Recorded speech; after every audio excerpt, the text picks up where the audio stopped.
langsung naik ekonomi MC.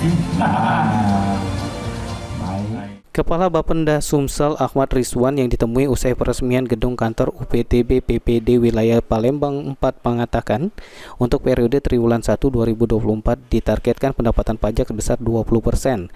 Namun hingga saat ini Bapenda Provinsi Sumsel melewati dari target sebesar 26% dari awal Januari hingga Maret.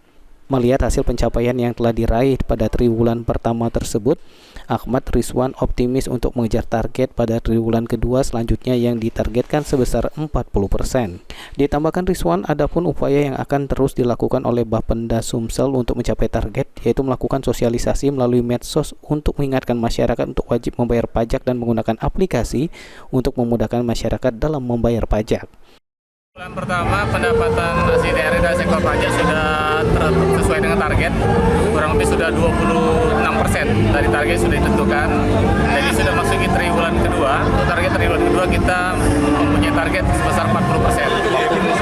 40% itu target kita untuk di triwulan kedua. Oke Pak. Pak, mungkin upaya-upaya apa Pak yang kita lakukan ini untuk tadi Pak, menurut Pak PJ Gubernur tadi untuk supaya meningkatkan wajib pajak membayar pajak ini Pak? Upaya yang sangat standar yang kita lakukan, jadi pertama melakukan sosialisasi, kemudian juga kita menggunakan media sosial dan media WhatsApp untuk mengingatkan wajib pajak 1 bulan sebelum masa berlaku pajak yang berakhir, itu sudah kita ingatkan untuk pembayaran. Kemudian juga banyak hal yang sudah kita lakukan seperti melalui media sosial kita mengingatkan dan penggunaan aplikasi Signal dan Edimpo untuk mempermudah masyarakat ketika dalam pembayaran sedang dalam perjalanan. Sudah bisa kita lakukan. Aji Delia, PAL TV.